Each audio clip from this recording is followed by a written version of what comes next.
L-elezzjoni għal kariga ta' deputat mexxej tal-affarijiet tal-Partit Laburista hija tellieqa bejn il-ħbieb. Il-kol moqudin sabiex naħdmu għal għan ewlieni dak li l-Partit Laburista jibqa' jissaħħaħ u jkun qrib il-poplu. Dan kien is-sentiment li esprimew il-kandidati għal kariga ta' deputat mexxej tal-Partit Laburista, il-Ministru Owen Bonnici, il-Ministru Chris Cardona u l-Avukat Stefan Zirinzo Azzopardi f'diskussjoni bil-mistoqsijiet tal-attivisti tal-Partit Laburista. It-tlet kandidati tennew li l-Partit Laburista jrid ikompli jiġġedded politika mibnija fuq idea ġodda u li jiddistingwih mill-Partit Nazzjonalista. Il-Ministru Owen Bonnici qal li l-Oppożizzjoni taf li dan huwa gvern li qed jirnexxi u huwa suċċess. Ir-risposta tagħna n-negattività tal-Oppożizzjoni għandha tkun billi nkunu progressivi u noħorġu b'idejat innovattivi.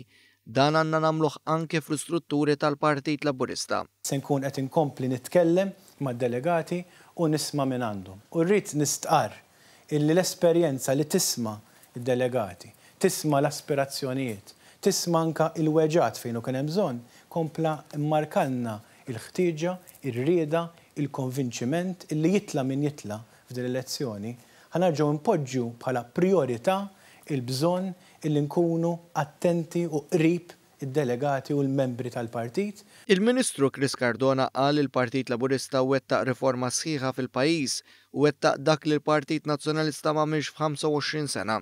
Żied jgħid li rridu naraw li l-Partit Laburista jibqa' relevanti f'soċjetà li qed tovolvi u nkomplu nħadnu l-prinċipji tal-Partit Laburista.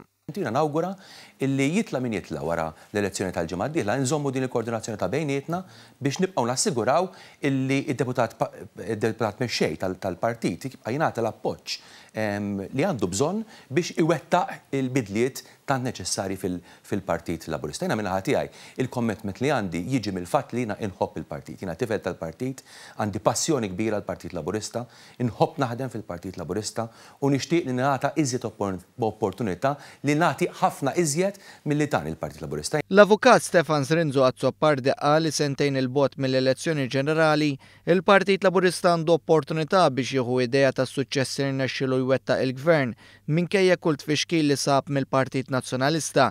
Saħaq li biex il-Partit Laburista jibqa' miex il-qudiem hemm bżonn li jwassal aktar vuċi lill-Gvern. Nemmen li għandha tingħata priorità assoluta lill-ħidma tal-partit. Il-partit għandu bżonn illi nerġgħu nżidu l-ħidma, nkatru l-ħidma, hemm bżonn li naraw fejn għamilna l-kisbiet, hemm bżonn li naraw il-fejn irridu nsaħħu l-ħidma tagħna, però fuq kollox irridu nżommu f'moħħna illi l-qofol tal-politika, il-qalb tal-politika hija n-nies. Dik hija xi ħaġa li għamilna flimkien u li għamilt flimkien ma' Joseph Muscat u mal-amministrazzjoni qabel l-aħħar elezzjoni ġenerali fl-2013 illi waslitna biex ġabitilna kisba daqstant importanti. It-tliet kandidati rremarkaw is-suċċessi kbar ta' Gvern Laburista f'diversi oqsma u raw l-ottimizmu li jkomplu jaħdmu biex il-Partit Laburista jkompli jwettaq il-bidla u jkompli joffri kwalità ta' ħajja aħjar.